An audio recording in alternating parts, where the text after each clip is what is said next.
Bismillahirrahmanirrahim. Elhamdülillahi ve salatu ve selamu ala Resulillah. Amma ba'd.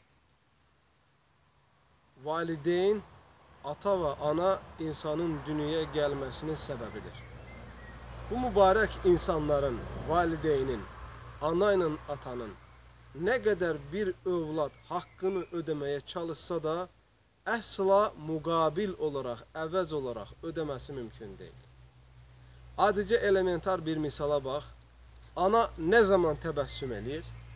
Oğlunu xoşbaxt gördüğü zaman, övladını xoşbaxt gördüğü zaman. Eyni zamanda valideynlər ne zaman rahatlıq tapır? Övladlarının huzur içinde olduklarını gördüğü zaman. Bir gün bir ata öz oğlunu yanına çağırır, der ki, ey oğlum, seninle benim təbəssümüm arasındaki fərqi bilirsənmi? Ey oğul, senin gülüşünle benim gülüşüm arasında olan fərqi nedir? Övlad deyir ki, ey ata, bilmirəm. Nəhayət ikimiz de gülürük, ikimiz de təbəssüm eləyirik. Amma nə fərq ola bilər ki? Ata deyir ki, o zaman dur, mən bu təbəssümün fərqini sənə başa salım. Deyir, ey oğlum, sen o zaman təbəssüm edirsən ki, o zaman ki özünü xoşbaxt görürsən. O zaman ki sen xoşbaxt olursan.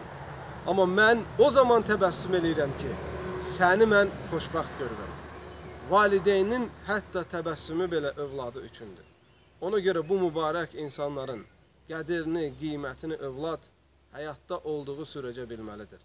Hətta valideyn vəfat etdikdən sonra onu əsla onları dualarından əsirgəməmələri, onları duadan unutmamalıdır. Onlara həyatda xidmət, öldükdən sonra da rəhmət gətirməyə həris olmalıdır. Allah Azze ve Celle bizləri bu mübarək insanların xidmətində durmağı, onlara xidmət eləməyi və onlara Allah Azze ve Celle bizdən əmr elədiyi şəkildə gözəl rəftar eləməyi nəsib eyləsin. Və sallallahu səlləm və barik alə nəbinə Muhammed.